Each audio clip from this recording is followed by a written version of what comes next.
Sac passe, everybody. This is Waahli from Nomadic Massive, welcoming you to Autres Langues. As we wrap up Nomadic Massive's 20th anniversary, we thought it was important to highlight some of the individuals and the communities that help shape and inform hip-hop culture and continue to inspire us to this day. So I'm here with my co-host, Ali Sepu, aka Chilejandro. Hey, you are now part of the Universal Super Fam. Let's go! Hold on. Pardon me, sir, did you say something? Ladies and gentlemen. Hold on. What the hell are you talking about? Hold on.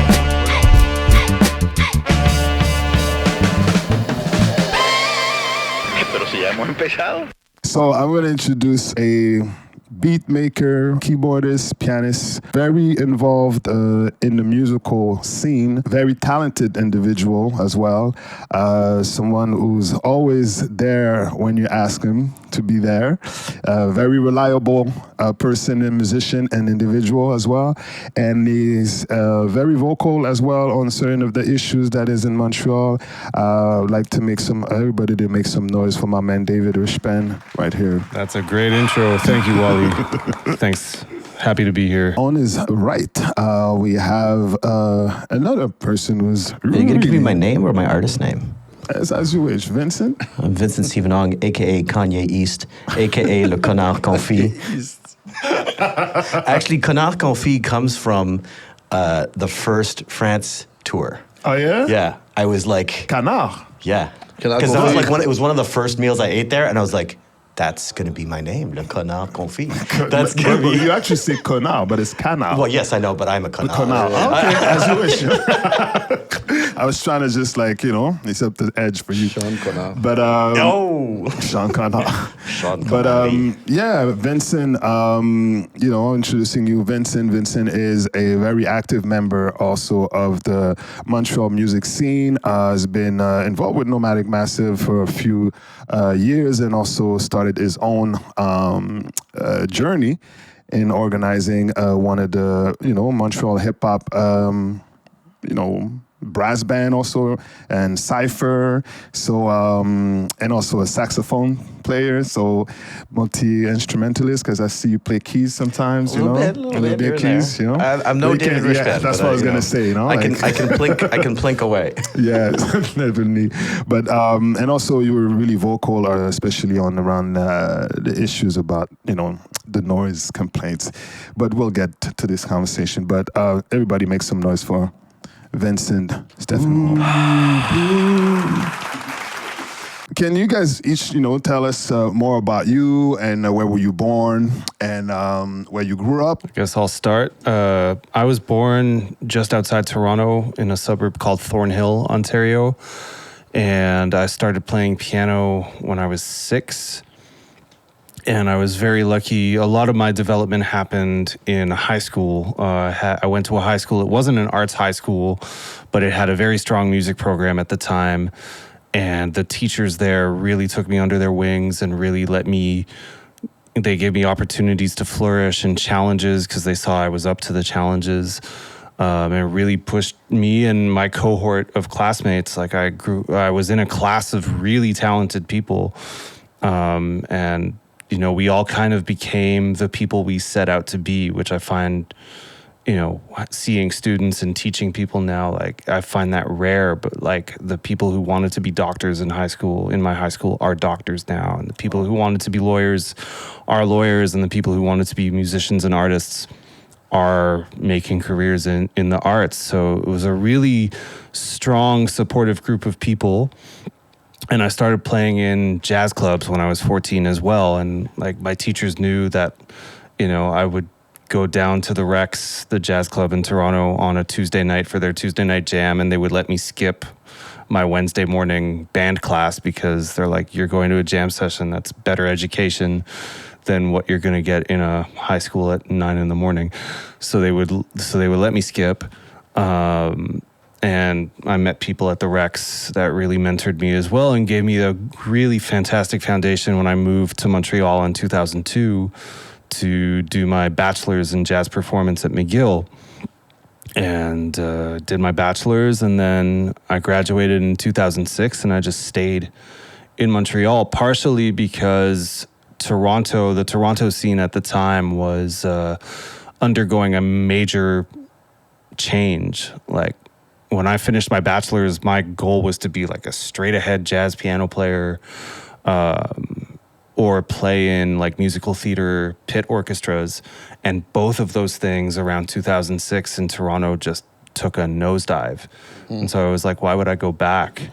So I wound up just staying in Montreal and getting to know the scene in Montreal at the time, and increasingly finding myself in non-jazz spaces, in, you know, hip hop, R&B, soul, global music, world music, whatever we call that category now of international, you know, music from Africa, music from Brazil, music from Haiti. Yeah, man, I've been This was here. different in Montreal than in Toronto? Like, I wasn't really exposed to that community in Toronto. I mean, I knew in Toronto there was a big Cuban community and there was a big salsa scene at the time. I was just getting my feet wet in that music when I moved, because I moved when I was 16. So I didn't really have very much of a career in Toronto before I moved to Montreal. Like, I knew a handful of people I met at the jam session at the Rex, but like, I didn't really have a career in Toronto. And yeah, like, anything kind of global music wasn't really on my radar. A couple of things were, I remember going to see like taiko drumming in Toronto when I was a kid, but like, I wasn't nearly as involved in those types of genres as I became once I moved to Montreal. Were you, like 14 years old when you were convinced that you wanted to do music as a career? Probably because you were younger. talking about like... Probably younger than that, a little 14? bit younger than that. But 14, I started gigging professionally. Gotcha. I started, at the time, Indigo Books. I don't know if they did it here in Montreal, but in Toronto, every Friday, various, branches of Indigo Books would have live jazz on Friday nights, and I remember going to see it, and that's how I got to know some musicians in the jazz scene in Toronto. And then, I don't know, I just decided to like make a cassette tape, like a demo, literally a tape, and I just dropped it off at my local Indigo, and I wound up having gigs. Nice. In that little circuit. Plus, I started playing at the Rex every Saturday. They had solo piano matinees from like 3 to 5 or whatever. So I wound up doing that too, like once every 2 months. David is a self-made. Self-made man. Yeah. Cassette tapes. Cassette wish. tapes is a saying. One of those. Yeah. Exactly. So 14 was more or less when you decided to become a professional musician. When did you realize that was a horrible mistake? I When did you realized renege on that? the day after. No. I mean, I think, I mean, to answer that question honestly, I think once I was in my bachelor's at McGill, and really starting to gig for real, I wouldn't say that was a mistake, but I saw how tough it was. And that was part of the decision of not moving back to Toronto, because I saw all the opportunities that I grew up with in high school, I saw that they were gone.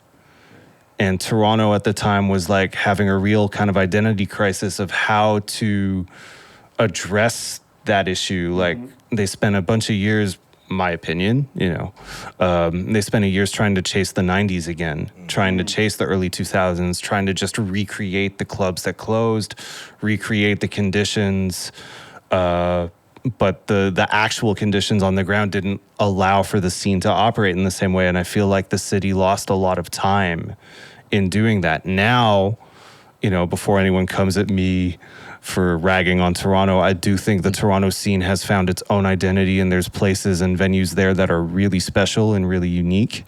But yeah, like that mid-late 2000s era was really tough, especially for straight ahead jazz. So What about you? Tell us where you're from, where were you born, what was your environment, and what, convinced you to make... I don't know if he's convinced. Convincent? Oh, my new artist name. We're going to come up with 3 more by the end of this interview. It's interesting you're talking about like people kind of knowing what they wanted to do and following through with that. I did not exactly have that experience. I grew up in Montreal, grew up in NDG, sort of upper middle class family, and did the usual thing that Asians do, which is went into the sciences. I went to pure and applied sciences in Cégep, and then studied physics and then computer science at McGill. And then after I was working in that world, I was always doing music on the side as just a fun thing, just a thing, and I realized I was maybe not doing what I really wanted to be doing in the long term.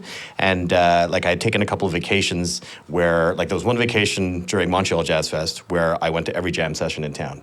And I was just and I didn't know a lot of tunes, but I was just I knew enough to play a little bit, and I was just going, doing stuff. And I was like, wow, that was great. And then I took another vacation, which was going to New York for a week and just going to see shows every single day, and then I was like, if that's what I want to do in my free time, what am I doing? What is it that and then it was basically it was 27, 28 when I switched, when I decided to switch. I went back to school, went back to McGill, studied music. And it was a feeling of if I don't do this now, it's going to be way too late, So we'll give it a shot. Maybe after 5 years, I'm like, you know what? I'm going back to the industry. My skills are still not totally lost, and I can keep doing it. But I gave it a shot, and then I didn't turn back. And I've been doing it since. I started basically by trying to figure out how to make a living. So I started teaching initially a lot, and I was doing a lot of private lessons. And then I decided at a certain point, teaching was not the main reason why I got into music. I mean, I enjoy teaching, but it's not why I didn't get into music to become a music teacher. Then I started playing, and actually that's right around the time that I met Dave, because I went to a community workshop back in the day at Sablo Cafe. Oh, yeah. And they were talking about the perspective. And back then I had only seen the Sunday at Diazons with, that was a golden era community jazz project. Of course, Jason, Jordan Peters, Parker Spur, Malika, Eric Hove, the elite. Martin Heslop. Holy, that, I remember seeing that and being like, this can't be improvised. How can this be? I don't believe it. I don't believe it. So I was like, I'll go to the workshop and I'm going to see it's fake. It's fake. Exactly. And then they do the workshop. I'm like, yeah, it's real. It's real. It's real. Okay, fine. It's real. We got 2 very professionally trained jazz musicians here. Yeah. And I want to do a little shift, which is how do we move from the jazz world into hip hop, live music, which is where we all kind of cross paths. Yeah. Where does that I did skip over that. I was going to say... No, that's where we're at. Exactly. My high school was the emergence of mainstream hip-hop. You know what I mean? So, I was listening to, I don't know, Maestro Fresh West, Digital Underground, all that stuff was when I was in high school. And I was like, oh, my God, this is the greatest. And actually, Digital Underground... they had a piano. Well, the producer is the piano player, right? Shock G, right? So he would do piano solos. And back then I played a lot of piano. I was like, I never thought I could play piano in a rap band. Right. What is this? So it got me into thinking about that, the first seed that's planted. Yeah. And then, of course, Kalmunity is kind of how we met, back then. And I remember my first gig with y'all was APAP. New York. Oh no, that's not true. I did Jazz Fest with a late night series. I think the summer before, and then nights? And then one I did 1 or 2 or something like that, and then I think I did APAP. I think that was the next thing. New York. Yeah, that's when I realized I needed to get better shoes. You took it to the Bauhaus. Was that first time? It might have been. I have great memories of this one. Yes. Yeah. He's also a food connoisseur. A food connoisseur. You love food. Yeah. So that's hip hop for you. That's the end. In a very nutshell. Since then, of course, I've started. That was partly actually it was through going to New York that I saw The Lesson, which at the time Jordan Peters was playing with. Yes. And The Lesson, for those who don't know, was a Thursday night jam session in New York with a live band. And I saw that and I was like, holy shit, that Montreal needs the equivalent of this. And so that's kind of how the ball got rolling on the Cypher. And then from the Cypher came the Urban Science Brass Band and other things. And so that was kind of, it all came in a way like from Kalmunity Nomadic to Urban Science. To New York. Crazy. Yeah, through New York and everything. And what about you, David? Yeah, I mean, a lot of my path is similar to Vincent's. I mean, I definitely, when I was a kid, you know, I remember having the crisscross tape with Jump. Oh my God. But Pants then, are on wrong, man. Come on. right. But then it never I never really became a hip hop fan through that, and it was only right before I moved to Montreal. One of the last people I met in Toronto is a trumpet player named Brown Man Ali, who one of his gigs, or his probably most notable gig, was he was the trumpet player in Jazzmatazz with Guru. Oh, yeah, right. And he had a band at the time in Toronto called Cruzao, which was like Latin jazz, and they won the Montreal Grand Prix in 2002, I think. And the first thing on his record that he put out with the Jazz Fest Grand Prix prize, the first thing is an MC who I don't even know if he's active anymore, but he was a Toronto MC called N Light. And he was just freestyling over Brown's compositions. And seeing the link, because I was such a straight ahead jazz snob in my teens, but really understanding that MCs are soloists the same way any great saxophonist or other jazz improviser is. And that led me down the path of like Native Tongues, Tribe, De La, and also hearing around the time I was in my bachelor's, 2004, 2005, I remember I went to a jazz education conference, the IAJE conference. So this would have been 2006 actually. And I saw Robert Glasper. Wow. And this was right after his first big Blue Note album, Canvas, came out. So it's like 2006. And he said something, because I think someone asked him, like, who are your influences? And he said, without joking at all, Busta Rhymes. He's like, I've gotten more rhythmic knowledge from Busta Rhymes' flow than any sax player. And then I started going back and listening to hip hop with that mentality of like listening to it from a rhythmic perspective. And then that kind of opened up, my love for hip hop. And then also working with Kalmunity, listening to Kalmunity, going to the Sablo Cafe, watching all these phenomenal artists, phenomenal MCs. Another path that I had into hip hop was like,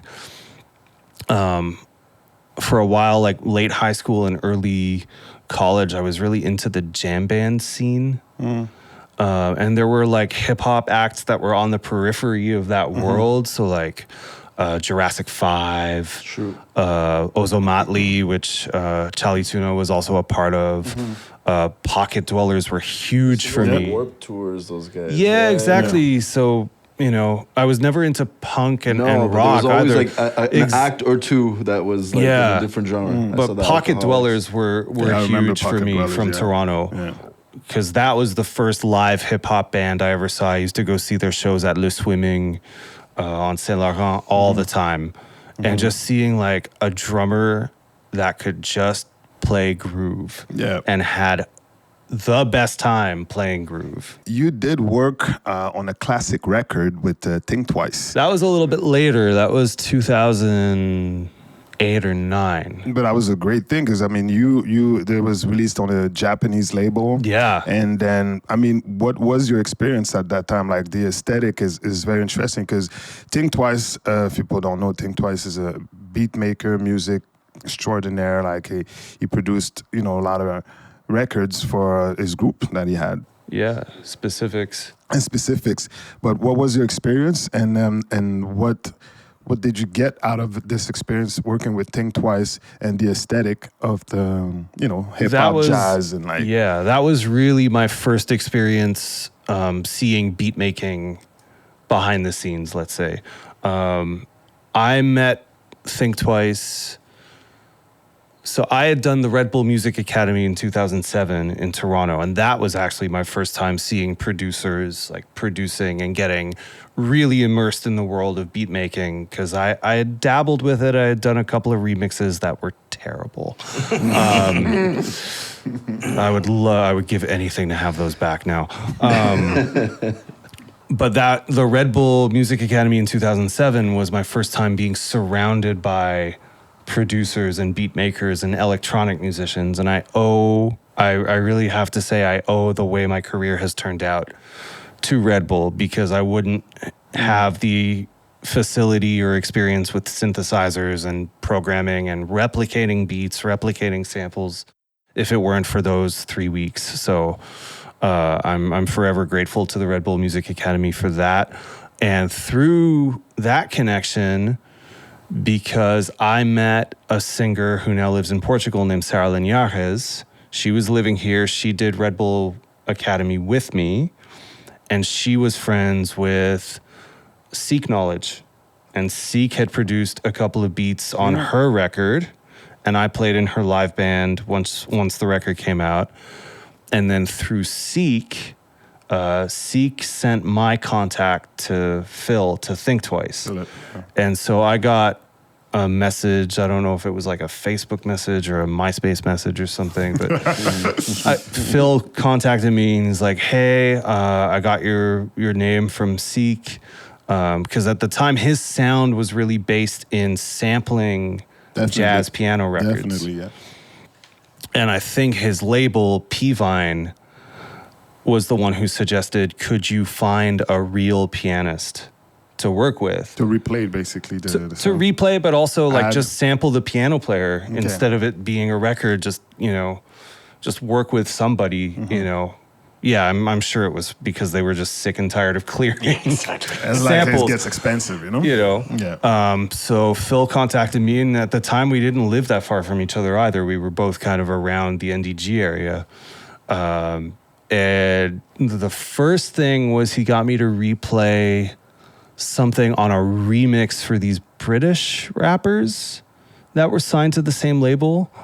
And his remix or our remix was the best-selling track off their record, like more than any other track on that album. And so off the strength of that, P-Vine Records asked Thinktwice to do an entire album with me in that style. And so that was that was really my first time getting into beat making. So he would send me the original sample that he wanted me to replay, and I would replay that, and then I would do a couple of other passes, like maybe one pass of soloing, one pass of just playing chords that he could chop, and then one pass of playing like the sample as it was. And we would just send files back and forth. We did a couple of sessions where I went to his place, but in the middle of that process, he moved back to Vancouver. So we wound up like sending MIDI and audio back and forth to each other. And that record took on such a life of its own. It's an amazing record, it's so funny to me because it was only supposed to come out in Japan. And then I remember the first time I met Dr. Mad, and he's like, wait, you're that David Ryshpan from the record with Thinktwice? I was like, how the hell do you know that album? You're not supposed to know that album. So from crisscross tapes to releasing albums in Japan, we took the story from like the first inspiration to concretizing it. Right? So Vincent, now I think is the time to ask you this question: like, how did you make it a reality that now you are in this scene, and you change your life completely to do it? You've been through community, been through nomadic, but then where do you now become, the instigator of these? Man, that's a good. I mean, I've been accused of being a micromanager. And that may be true, but my feeling, because you got to acknowledge your failures too. My feeling is also one of those things of like, if everything's going fine, I'm not gonna micromanage shit. I'm just like, let it, it's fine. Everything goes, And I think like that kind of instinct, and then also just being a freelancer, playing with you guys, but playing with other artists as well, and meeting not just the artists themselves, but also the people in their backing band and all this kind of thing. Yes. As time was going on, I was like, wow, this, I mean, we played together in Nomadic and other things too, but let's say we met through, like Paul Carniello, somebody that I toured with for a little bit. Let's say I met you through Paul Carniello. I'm like, this piano player is amazing, and he totally gets like this other style and blah, blah, blah. What if I put him with Waahli and me and whatever, So I started just kind of inviting people for random little sessions here and there. And that's kind of how the Cypher band kind of got started, just inviting people randomly, doing things. And I didn't even know that it was going to be a jam session. And like I said, eventually when we went to New York and we saw the Lesson, then I was like, oh, that random thing that I'm like just jamming with people, that's going to be the house band for the Montreal version of the Lesson. But now that it's a solidified concept, are there parameters? Like it's kind of born out of like the pre-Cypher jam sessions were basically, I was like playing in Kalmunity, where you're improvising. Improvising is kind of the wrong word, because it's really, you're trying to spontaneously compose a tune, right? Because you go to the Kalmunity show and it doesn't just sound like a bunch of people. It feels like a song. We're hopefully creating something that sounds like a song, but there's still some very common problems that you'll run into. Twice a week back then with Kalmunity, every single Tuesdays and Sundays, trying to come up with. It's really hard to come up with something fresh, and so there's certain kind of common problems that you would run into. So initially, those jams were partly trying to come up with ways of how do we get out of these problems. And also, I'm a nerd, obviously, or perhaps not obviously, but I am a nerd. And I'm into all kinds of I'm into a lot of avant-garde music as well. And there's a lot of these like systems that people use for directing improvisations. So there's this Butch Morris conduction system, which John Zorn adapted into Cobra, which is a game piece. And it's all this weird stuff with like, I do this and I go like that, and it means a certain thing. It's almost like that. I mean, steal seconds, or go to F sharp. That's kind of what it means, So we were like playing around with all these systems and different ways of like kind of like, okay, we're too static. How do we tell everyone that we're like bored of what's going on? You know what I mean? Because we all feel it, but we're playing and we can't say anything. So so it kind of developed out of that, and then from that came the actual jam, the Cypher jam, and then from that meeting more people, like I said, Milla, meeting all kinds of different people, putting people together from all kinds of different projects, and then now post-pandemic, if you believe we're at the end of the pandemic. I don't know who's watching this right now. Cypher does not exist as a jam session anymore, not as an open jam session. Okay. So it's basically an invite-only performance. It's more similar to what Kalmunity used to be now. And things have been born out of that too, and right? Things, like we were talking to Shem. Awesome. Yeah, so Grove was born out of, basically, we used to be at Blurry. We're there every Thursday. Blurry, for long, complicated reasons, got shut down. And we were trying to figure out a new venue. We figured out a new venue, and then somebody announced that they were buying Blurry Bar and getting it going again. And they were asking Shem and Trevor Davies to start up a jam session. So they did all the right stuff. They called me up and like, look, they asked us to start this thing. We want to do it on Wednesdays. It's not going to be the same night. I'm like, I don't have a copyright on like a hip hop jam session. You know what I mean? Go for it. But I appreciate that you're like, we don't want to checking with you. Yeah, that's cool. So they started the whole thing, and it sort of it developed its own community, and of course there's a crossover. There's a lot of people going to both, and now it's like the thing. Like because Cypher is not a jam. That's also why I felt comfortable stopping Cypher, because I was like, if I stop it, the next generation is already there. There's a place for people to go. There. Yeah, it's not like I'm stopping like, well, everyone who came to jam, goodbye. Bye-bye, And there's other jams that have sort of come up and are, I'm sure that when Grove eventually, I'm not trying to say Grove is going to stop, but when it eventually stops, it won't go forever probably, there will be a next generation taking it over at that point. So yeah, it's spawned off its own things. And I would be curious to know how many projects, whether it's a project that sort of got started with, let's say, a singer with a beatmaker, and they found their band at Cypher or something like that. I'm so curious to know how many people kind of like. Yeah, I mean, I owe the majority of my career to Kalmunity. Like, there you go. Full stop. Yeah. Full stop. Because people. I mean, that's how Vox contacted me. Yeah. Right. Okay. Was because the Nomadic crew would come through Kalmunity sometimes, and I know they all saw me play, and that's how I wound up subbing you in Kalmunity a couple of times and, winding up in all the solo projects. It's because everyone rolled through Kalmunity. Kalmunity was also the hub because, the one thing I missed when I moved from Toronto at the time was like everyone hung out at the Rex. Right, that was the spot. It was open from noon until midnight. There were 4 shows a day. People would just come and have coffee. They would come and have lunch. They would come see other people's gigs. So if you wanted to get involved in the Toronto jazz scene really quickly, you just went to the Rex. And there was no equivalent here, really, for a long time, up until Resonance Cafe opened. Montreal for me was always missing that like one singular place where it's like, you're new in town. Where do you go meet people? You meet people here. Yep. Kalmunity was that, for the 17 years of its life.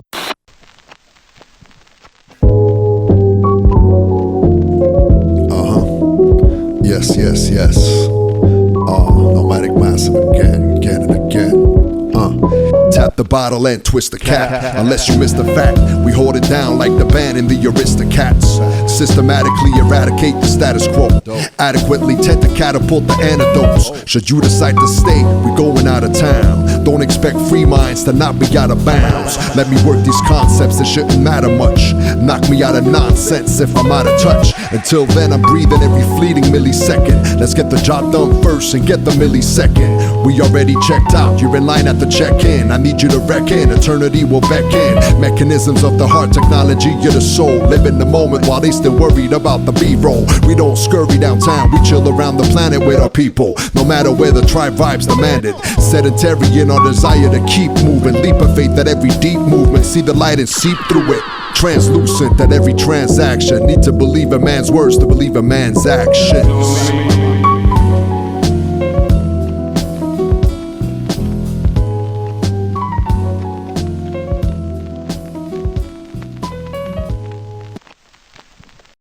David, you said you met Vox Sambu in the community circle. Yeah. And you've toured quite a bit with him, a lot in Brazil, I imagine, and abroad. Shout out to Vox Sambu. Yes. Shouts to Vox. And I want to ask you about this other dimension of your musical taste, which is this, it's Latin American, but also quite Brazilian. And you seem to have it very well researched. So I'm wondering about how you got involved in this type of music, and how you became so passionate about it. That goes back to 2005. I went to the Banff Center for the Arts in Alberta. And at the time, they had a 3-week summer jazz workshop. And there was an American pianist there named Carrie Politzer, who was living in New York at the time. I think she's in Portland, Oregon now. And I went and saw her set at the club in the Banff Center. And there was this element in her music, this thing in her music that really spoke to me, but I had no idea what it was. Like, I couldn't identify it at all. What she was listening to, where she was coming from. Like, it was just totally new to me.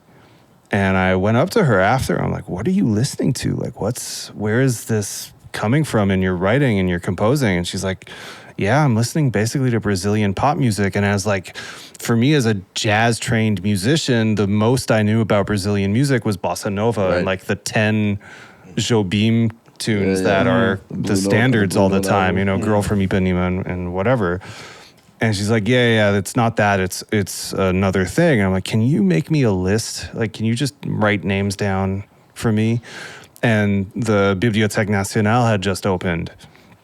And so when I came back, I went straight to the Bibliothèque Nationale to their CD section, and I had her list in one hand, and I was going through the records with the other hand. And the first record I pulled out that I took home was, it's actually 2 records on one CD, but an artist named Javan.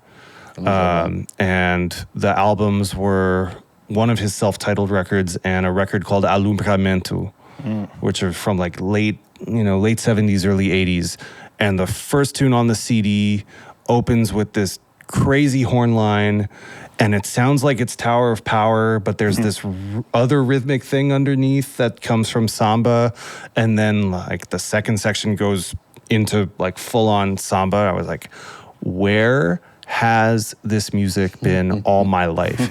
It was the same feeling I had the first time I heard Time Out by Dave Brubeck, which is the record where I knew I wanted to be a jazz musician.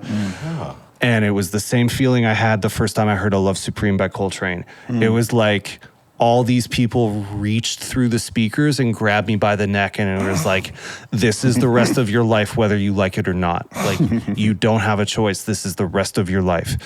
And from there, I just, this is like 2005, 2006. So there were a lot of blogs where you could illegally download backups records. of your legally purchased music. Yes. Well, it was backups. It was for research purposes. It was educational. And honestly, a lot of this stuff at the time, this is pre-Spotify, pre-YouTube, iTunes existed, but this stuff wasn't on iTunes. This stuff wasn't available. The records were out of print. And so these blogs were the only way to get it. And I went through Brazilian music the same way I researched jazz when I was younger. It's like, I recognize the name of this tune. They do a version of it. I'm going to download this record. Oh, I really like that drummer. They play on this record. Okay, I'm going to download that record. And you Real just kind of research. And I just kind of went through it that way. And then also around that time at a club here that no longer exists called Les Beaux-Bars. They used to have Brazilian Sundays. Yeah, that's true. And I went every single Sunday for a good 3 months, like religiously every single Sunday, just to get to know the community, get to know the cats in town, get to know the fans and the dancers. You haven't been and to Brazil yet in the story. It's just no. This is 2005. I only went to Brazil for the first time in 2010. And so I spent 5 years just like immersing myself in the local community. And then in 2010, I got a grant from, now it's called LOGIC, Les Offices Jeunesse Internationale de Québec. At the time, it was called OCAJ, Office Québécois Amérique pour la Jeunesse. And they're across the world, this organization. Yeah. And I got a grant to basically continue the work that you guys were doing of linking Sao Paulo and Montreal. Right. Because I kept seeing, the more I got into contemporary Brazilian pop music, I saw that all these singers and rappers would come to New York and they would stop in New York. They would never come to Canada. And I created my band Trio Bruxo at the time, first to play tunes that I loved that nobody else was playing in town, but then second of all, to be a house rhythm section. So it's like if Criolo or Emicida or Rael or, any singer from Brazil or from New York or from Toronto, if they come up and they get as far as New York, well, okay, you can't afford to bring your entire band into Canada. We're your band. We'll learn your stuff. We'll play your stuff. And to create a link between all those different Brazilian communities. So that was like the mandate of the band. And I got the grant in 2010 and I took Trio Bruxo to Sao Paulo. And that trip, again, it's a inflection point for me. It's like that trip changed everything. If I hadn't taken that trip and if I hadn't gotten the reaction that we got from the clubs we played, from the audiences in Sao Paulo, from the musicians in Sao Paulo, the rest of my career is not the same. And just to remind you, this comes from you asking someone, what do you listen to? Exactly. It's quite amazing. Let's leave Brazil and come to Montreal for a second, because let's go to the Plateau and the main boulevard. We all remember a strong live music scene, right? Where you're talking about Les Beaux-Bars, talk about Divan Orange and stuff like that. And a lot of people, of us musicians, have played there, had many shows. Nomadic Massive had many, many shows at Beaux-Bars, and Beaux-Bars were kind of like our stomping ground and brought us to many places and, built up a strong following, But you've both have been really vocal around the gentrification and in this neighborhood. Can you explain to us what was the process of you being vocal about it, and also wanted the people to actually, you took a stand, you took like a position. So what was the process of, going through that, being vocal and... Sure, yeah. It was really self-preservation, survival. You know, we used to play at with Kalmunity at Beaubar every Tuesday, and there was one Tuesday. So I think it would go, usually the concert would go to like 11:30 or midnight or maybe a little bit past. And for context, Les Beaubar is on Saint-Laurent Street, or was on Saint-Laurent Street, right in the middle of everything, you know. And the police came, I don't remember what time now, but they came and they stopped the show and they said they were going to give a noise complaint, a fine to the bar and all this kind of thing. And that happened. We were all like, kind of demoralized and whatever. And so, you know, I was like, well, fuck, what are we going to do? And blah, blah. So I went home and, you know, I think on my phone or something, I filmed myself just talking about what had happened. And I don't know shit about politics. And I, back then, definitely didn't know shit about politics. But I looked up on the website of like, who is the mayor of the Plateau? Okay, this guy, Luc Ferrandez, Proche de Montreal. Okay, so in my video, I'm like, okay, contact this guy and like, let him know that this is not okay. And me being a complete noob, I had no idea there was an election the next week. No fucking idea. But then this blew up because of that, because it was a political hot button issue and whatever, you know. So did some interviews and whatever and tried to spread some just spread the word about what was going on and all this kind of thing. But I'll be completely honest, like I'm like, je suis un peu déprimé sur ce sujet. Like it's never going to end, you know what I mean? And it's gentrification is only getting worse and worse and worse. It's like Le Beaubar since then has closed. And I remember it got replaced, I forget the name of the place, but it's like a Darling Cafe. That's it. Yeah, it's like a sort of fancy, you know, cafe bar or whatever. And I remember running into one of the Proche de Montréal people at some point, and she was like, "Well, didn't you see what popped up there? It's beautiful." I'm like, well, yeah, if you have tons of money to throw at a place, you can make something like that, sure. And she like had no idea. She was just like, oh. I'm like, clueless.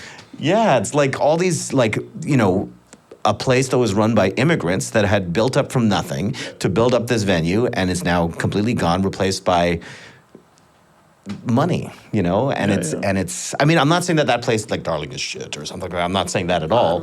It's just it's you know, it's for the people who live in the condos. You know?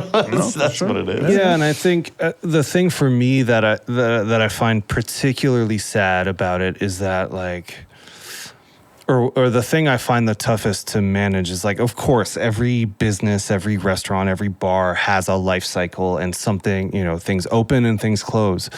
But what's really hard to stomach is that live music is not being replaced. Like if you look at the history, of the address where Jello Bar used to be, 151 Ontario East. It was Jello Bar for years. And then Jello Bar closed, not because of noise complaints. I think it closed in the aftermath of the student protests. And they had to be closed for security reasons. And then they just decided never to reopen. And then it became Bar Madame Lee, which had DJs. Nothing against DJs. I am also a DJ, but like a place that was a staple of live music in Montreal that did not reopen with live music in mind is a huge loss. You know, and then Madame Lee closed, and now it's Bar l'Idéal, where they also sometimes have DJs and they sometimes have live music, but they can't have drum set in there, and the DJs can't play above a certain decibel limit because now it's surrounded by condos. So it's not just that like places close, it's that nothing is coming in to replace the space, and increasingly live music in Montreal is getting pushed out. You know, again, nothing against DJs or beatmakers or producers or people that use computers and are solo acts, you know, nothing against that at all. But like, I think about the privilege I've had to tour the world with Montreal-based artists, and we have nowhere to play at home. So what do we lose culturally if we have less and less of these spaces? Well, there's less people to export, right? You know, like I can't imagine artists like Nomadic or Vox or Waahli or Donald Dogbo or Rommel or all these people that came up in the era of Jello Bar and Les Beaubar and Piano Rouge and all these places where we were allowed to develop our craft as live musicians. And now we go out and represent Montreal to the world. I don't know how that happens in 2023. I don't know. like there's amazing artists, but I don't see bands. There needs to be more of a collaboration between the festivals and the local music scene. You know, like one thing that blew me, I mean, I know you love New Orleans as well. That's another thing we didn't get into. But like New Orleans Jazz and Heritage Festival, I think the programming runs like, I don't know, like 11 a.m. or something like that till 5. And then the programming schedule itself says, at the 5 p.m. is like, please check out the music in the local bars. So they do not run in competition with the local programming. There's a time slot. There's a time slot. And And it's fucked that like Jazz Fest or whatever puts on these I'm not saying anything against this because it is actually cool that you can go out and see world-class musicians for free. That's incredible. But then who's going to pay $5 to see a local band perform at a bar? Yeah. But also to kind of be the counterpoint to that, what happens in the bars during New Orleans Jazz Fest is that the bars take advantage, Of course, of all these artists being in town for Jazz Fest, and they pick up extra gigs. Absolutely. In the local bars. It's a bit of a different thing. You know, the one thing I would say that I love about New Orleans is that the New Orleans government has like, in the face of people complaining about noise on Bourbon Street or noise on Frenchman Street, are like, sorry, that's New Orleans. You want to live on Frenchman Street? That's your problem. You moved on top of things that were venues. You moved on top of the heartbeat of the city. You don't like it? Leave. Because I think the thing to me, again, I'm not a politician and I didn't study political science, but like, it's always economic. It's always financial. And I think what New Orleans understands that Montreal does not, and a lot of other cities don't, to be fair, is New Orleans understands how much money they make off of music. And if they were to go in and let the condo organization shut down all the clubs on Frenchman Street, they know exactly how much money they're losing because they understand how many tourists come in and spend money explicitly on Bourbon Street and Frenchman Street, right? It's cultural tourism. And I don't know how Tourisme Montréal can get $100 million tourism campaign to say, come see our culture, come see our art. There's no place to and venues, small venues are shutting down left and right because we need to make the distinction that like Place des Arts is fine. The bigger venues are fine. Now that I say that, I'm thinking of Cabaret La Tulipe that had somebody move in right beside it. Because of a zoning mistake. That's the city's mistake. And, now La Tulipe is having to do less shows, or I don't know what their situation is, but it's all the same shit all over again. It's the same fucking shit all over again. And it's like we've been screaming the same stuff over and over, saying this is bullshit, and it just... Man, it's really frustrating. So, sorry. I mean, it is an important conversation because the live music scene is very important. Arts and culture is very important because they give life to the city, and also a job to musicians as well. Sure. And then a place also to gather, and then just build up the community as strong. But the podcast is coming to an end, but I would like for us to continue the conversation some other time. But but first, right now I see two different, very passionate, wants to USC at you more like starting to be removed from this whole situation. So I'm like, just to wrap it up, should there be a call for action, in such a situation? Because as we're wrapping up this great conversation, maybe not like extended answer about it, but should there be a call for action? I think there is. There's MTL 24 sur 24, and there's a bunch of different pilot projects that are happening now, like extending service on Saint Laurent until 6 a.m. I think the discourse has shifted in the past decade that enough people are aware that this is a problem that's unfortunately not going away, and it needs to have a lot of bodies and a lot of voices behind it. But I would say the call to action is go to the club and support live music, support your favorite DJs, support your favorite artists, because between gentrification and the pandemic, we don't know if if this venue is going to be around tomorrow. We don't know if this artist is going to continue to tour. We don't know if this artist is going to continue to create or change domains. So if there's artists you love and venues you love, go and support them. Vince, give me your most optimistic. Yeah. Bring it up, man. It's hard to follow. We're all getting older. We're all gonna die. No. What are the call to action? I don't know what Montrealers want Montreal to be anymore. I know what I want Montreal to be. And Here it's it is. not the direction that things are going in. You know, like, is Montreal interested primarily in making happy the people who get a work permit to go at Ubisoft and whatever? Are those the people that we're trying to make happy, that they come in and they buy a condo in the Plateau, and that those are the people that we want to make happy? Well, okay, then we're going to get a certain type of Montreal with that. I'm not interested in that Montreal at all, you know? I'm not making any, like, whatever. I grew up in NDG, and, like, it was like, I don't even know if I had, other than from the same household, that I have any friends that were the same ethnicity. I don't even, like, I think that everyone was like, that's just what it was, you know? And it's like, that's not what we're moving forward towards, you know? And then later on, as I started going downtown or whatever and seeing music in clubs and whatever, and there's all this stuff happening everywhere. Is that what I mean, I want that. I really want that. But is that what we want, or do we want the guy who bought the condo to have silence? I want that too. So, you know, and of course, comes down to money. You got to pay the bills. And so, is your money coming from the property tax of the people buying the stuff, or is it coming from tourism? And those are different sources, and you have to look at it. Like, I think at the end of the day, tourism and property tax income are not working together, and they will never work together. And so you just have to decide, this is the Montreal we want. This is the direction we have to go in order to make that Montreal happen. Well, there And you if have not, it. move the fuck out of Frenchman Ladies Street, or and move gentlemen, off of Saint Laurent. there Like, you have it. It's been said today.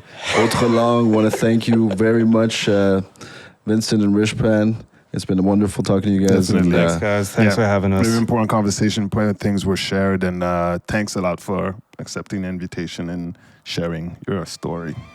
Thank you for having me. Autres Langues. Peace. Did you say something?